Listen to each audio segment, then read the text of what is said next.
So this is our last lecture module in our CTC 230 biochemistry course. So congratulations, you've made it this far. You only have a couple of weeks left. And this lecture module is going to concern what a lot of people are interested about. You know, carbohydrates, lipids, proteins. I mean, these things are okay, especially if you love the nutrition world, but a lot of things that we want to do in the laboratory seems like it is forensic based. And anytime when something's forensic based, we typically always think about DNA.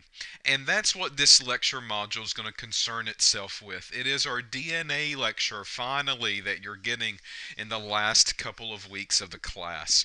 So we have to talk about the individual components of DNA first, and that's these things called nucleic acids. So we will look at nucleic acids, we will talk about what they do, the structure of them, and how they begin to hook up to make this polymer that we will call deoxyribonucleic acid, otherwise known as DNA, because my mouth is too lazy to say deoxyribonucleic acid all the time, right? In the beginning, you're going to see on this very first slide, I'm going to call the nucleic acid the stupid tetranucleotide. And the reason that I do this is because of a couple of reasons. One, tetra, four.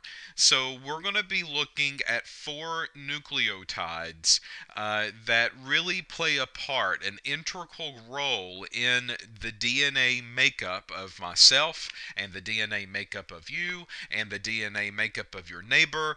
And we all have these four nucleotides in common.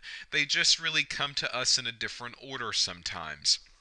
The reason that I call it the stupid tetranucleotide is because back in the day, the story with nucleic acids is that we were looking for something that made us all different. That was really the key here for our DNA and nucleic acids. We wanted to know what made this person have red hair and what makes this person have black hair. What makes this person freckle and what makes this person tan within 5 minutes of a tanning bed, maybe.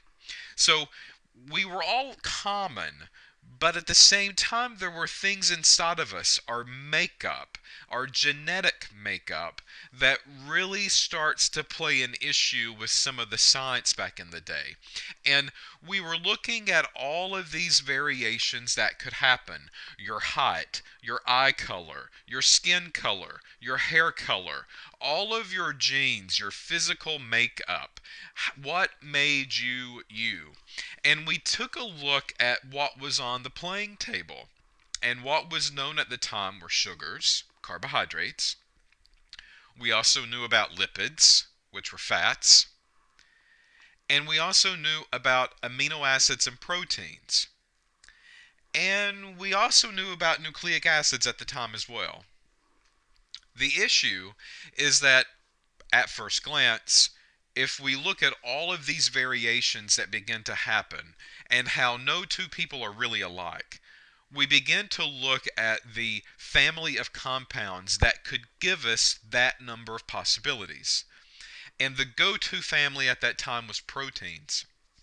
So, ladies and gentlemen, what I'm basically trying to tell you is that very early on in genetics, we thought that your genetic makeup was based on proteins and amino acids. There were 20 different amino acids, and these amino acids could hook up in many different ways. And the longer that protein was, the more possibilities that we had. So we thought that your genetic makeup at one point in time was rooted in the world of protein and in the world of amino acids. Your alanines, your glycines, your tryptophans, all of those structures are coming together to give us our genetic differences. Well, it actually surprised quite a bit of people when they realized this was not the story. We at one point realized that, well, genetic information is not carried by proteins. It's actually carried by these things called nucleic acids.